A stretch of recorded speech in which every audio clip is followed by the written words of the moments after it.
Halo Sobat Sar, Halo Sobat Sar. saya Muhammad Nopal sebagai host di podcast Sar Inspiratif. Di sini saya tidak sendiri, saya ditemani oleh 3 rekan kerja saya, yaitu Hairul Imam, Raffilansyah, dan Farhan Fatahillah.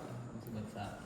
Nah, di sini kita kedatangan narasumber yang sangat spesial, salah satu ASN teladan di kantor SAR Makassar, yaitu Abang Wawan Setiawan. Halo Sobat Sar. Salah satu abang yang sangat menginspirasi anak-anak CPNS di kantor SAR Makassar.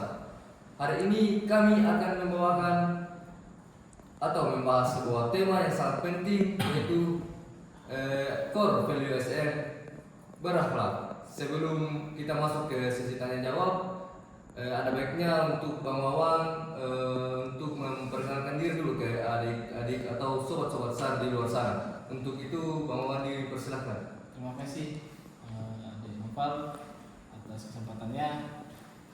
Selamat pagi buat rekan-rekan Sobat Sar. Sebelum kita masuk ke tema, baik saya akan memperkenalkan diri. Perkenalkan, nama saya Wawan Setiawan. Saya masuk di Basarnas angkatan 2010. Alhamdulillah udah 15 tahun dan ada beberapa diklat yang kami sudah lalui. Mungkin yang pertama adalah diklat SAR yang utama. Sebelum kami masuk di Basarnas, itu adalah landas SAR yang utama, termasuk dengan adik-adik kita. Mungkin dari perkenalan cukup. Saya kembalikan ke hostnya, Noval, silakan. Terima kasih atas perkenalan dirinya Bang. Langsung saja ke pertanyaan yang akan kita berikan kepada narasumber kita. Untuk itu pertanyaan pertama dipersilakan. Pertanyaan yang pertama, bagaimana Abang beradaptasi dengan perubahan dan tantangan lingkungan kerja? Baik, kami coba untuk menjawab dari pertanyaan saudara Opal. Jadi sebenarnya beradaptasi itu dengan perubahan di kantor itu bagaimana kita bisa mengikuti aturan-aturan yang ditetapkan oleh pimpinan. Contoh, apabila kita ditetapkan untuk melaksanakan apel dari Senin atau Jumat sampai Jumat, itu kita tetap harus laksanakan mulai pagi sampai dengan sore, itu harus dilaksanakan. Dan ada juga yang berhubungan dengan absensi. Absensi itu akan menentukan untuk kerajinan masing-masing pegawai, untuk dinilai bahwa pegawai yang jarang hadir itu akan dikena sanksi. Walaupun ada pegawai yang rajin mungkin akan dapat reward. Ada beberapa aplikasi yang dibuat oleh kantor SAR Makassar termasuk Simpatisan, itu sangat bagus, terinspirasi buat kita yang ada di kantor SAR Makassar. Mungkin seperti itu untuk saudara Nopal. Terima kasih atas jawaban yang diberikan. Dan untuk pertanyaan kedua dipersilakan. Baik, pertanyaan dari saya, bagaimana Abang dapat menjaga hubungan yang baik dengan sesama rekan kerja? Untuk pertanyaan kedua, bagaimana menjaga hubungan baik dengan rekan kerja? Yang pasti adalah kita harus saling menghargai satu sama lain. Mau beda agama atau beda suku, tetap kita selalu saling menghargai. Terus apapun yang dilaksanakan oleh teman-teman atau adik-adik yang ada di Makassar, melaksanakan kerja atau tugas, itu kita harus melaksanakan dengan bersama supaya pekerjaan yang harusnya sulit itu bisa jadi mudah dan bisa cepat selesai seperti itu. Terima kasih. Untuk itu pertanyaan ketiga dipersilakan. Baik, untuk pertanyaan ketiga, bagaimana Abang menunjukkan loyalitas terhadap instansi yang kita cintai ini? Untuk loyalitas sebenarnya itu sudah ada di kita seorang pegawai atau sebagai rescuer. Loyalitas itu yang pertama adalah bagaimana kita harus bertanggung jawab dalam melaksanakan tugas tupoksi kita. Contoh, mungkin kita harus betul-betul melaksanakan siaga atau pencarian dan pertolongan atau operasi SAR, terus latihan. Itu adalah salah satu contoh loyalitas yang harus kita laksanakan.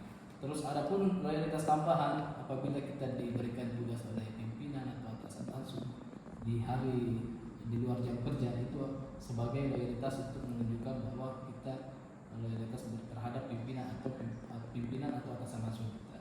Seperti itu. Oke, pertanyaan selanjutnya. Baik, untuk pertanyaan keempat, di era digitalisasi sekarang, bagaimana pengalaman Abang ketika menghadapi tuntutan tuntutan masyarakat saat operasi SAR?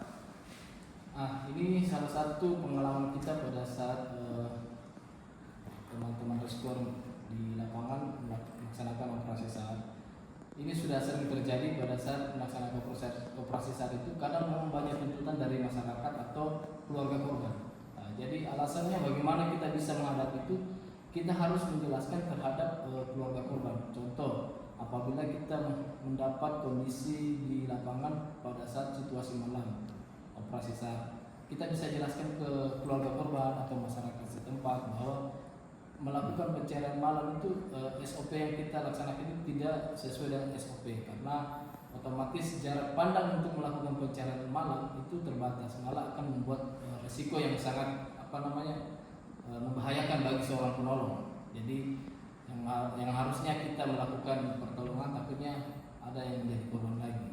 Jadi kalau bisa operasi SAR dilaksanakan di pagi hari, biar untuk pandangan atau visibility untuk pencarian itu lebih terang, lebih cepat untuk melakukan pencarian. Mungkin seperti itu. Pertanyaan selanjutnya, Apa arti loyalitas bagi abang sebagai ASN dan bagaimana cara abang menunjukkannya? Untuk loyalitas sendiri, ini apa arti loyalitas kita pada saat sebagai ASN itu, yaitu loyalitas mungkin masalah disiplin waktu, ya. Kita harus disiplin waktu, terus bagaimana kerapian kita harus kita jaga, performance kita pada saat kita melaksanakan tugas di luar itu harus utamakan performance kita, biar kita bisa dinilai dari instansi-instansi lain bahwa Basarnas memiliki performance seperti ini, tampilannya seperti ini. Kalau untuk masalah loyalitas waktu itu kita harus komitmen dengan waktu, jangan melanggar aturan-aturan yang sudah ditetapkan oleh kantor. Seperti itu. next pertanyaan selanjutnya, Pertanyaan selanjutnya, apa yang abang lakukan untuk memastikan kompetensi untuk berkembang? Untuk melakukan kompetensi biar kita bisa mengembangkan pengetahuan atau ilmu-ilmu yang ada di Basarnas atau yang usaha.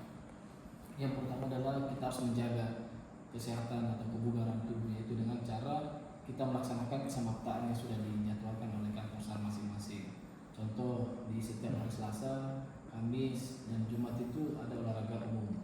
Jadi Selasa Kamis itu wajib kita melaksanakan kesamaptaan, itu menjaga kebugaran kita, menjaga kebugaran adik-adik pada saat melakukan kesamaptaan. Jadi pada saat teman-teman sudah sering melaksanakan kebugaran, otomatis fisik yang harusnya kita terjaga ini bisa kita manfaatkan pada saat melaksanakan operasi SAR. Kita sudah siap untuk melakukan operasi SAR.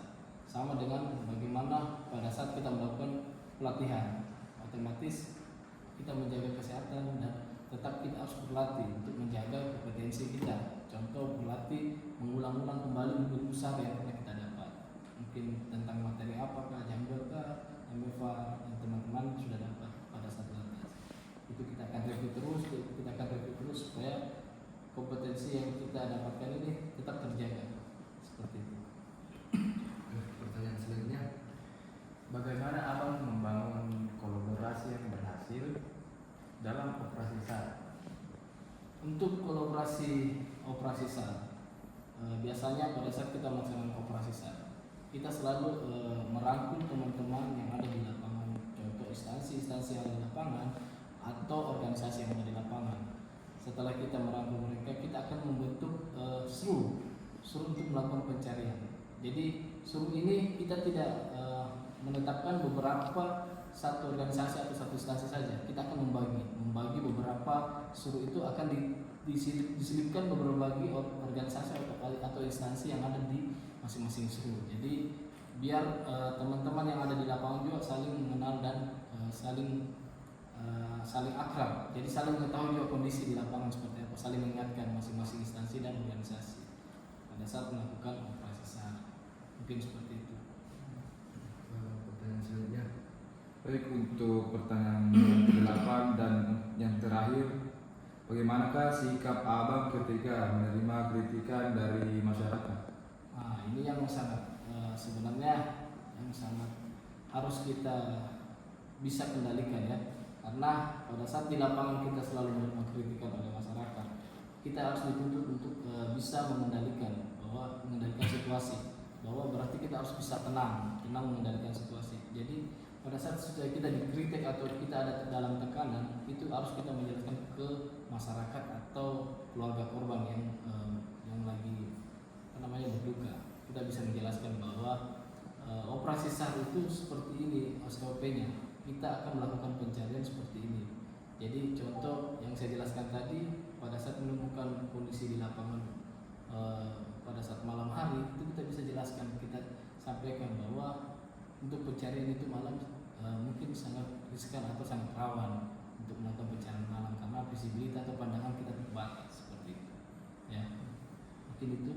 Selanjutnya mungkin. Oke, itu saja tadi tanya jawab yang telah dilakukan oleh narasumber kita, Bang Wawan. Sebelum kita menutup podcast kami, apakah ada kesan atau pesan kepada adik-adik atau sobat SAR di luar sana, Bang Wawan? Baik, terima kasih untuk saudara Novel untuk kesempatannya. Mungkin untuk pesan kami itu adalah kami bangga bisa menolong banyak orang yang membutuhkan bantuan SAR. Itu pesan saya, kami sangat bangga karena itu adalah salah satu pekerjaan yang sangat mulia ya, sobat SAR ya, sangat mulia. Jadi kami bangga untuk melakukan pertolongan. Terus untuk pesan kami adalah tetap semangat berbuat kebaikan ya. Jangan bosan-bosan untuk melakukan pertolongan terhadap orang yang membutuhkan pertolongan SAR. Terus jangan lupa pada saat kita melakukan pertolongan, pesan saya ingatkan untuk teman-teman penolong atau seorang sobat SAR yang melakukan pertolongan, jangan lupa utamakan safety untuk melakukan pertolongan. Salah satu utama adalah kita harus safety dulu baru melakukan pertolongan. Mungkin itu kesan dan pesan kami. Saya kembalikan ke saudara. Terima kasih banyak Bang Wawan. Mungkin itulah tadi kesan yang dibawakan dari Bang Wawan yang sangat menginspirasi sobat SAR di luar sana. Mungkin cukup sekian dari kami. We are family, profesional, modern, terwiji. Assalamualaikum warahmatullahi wabarakatuh.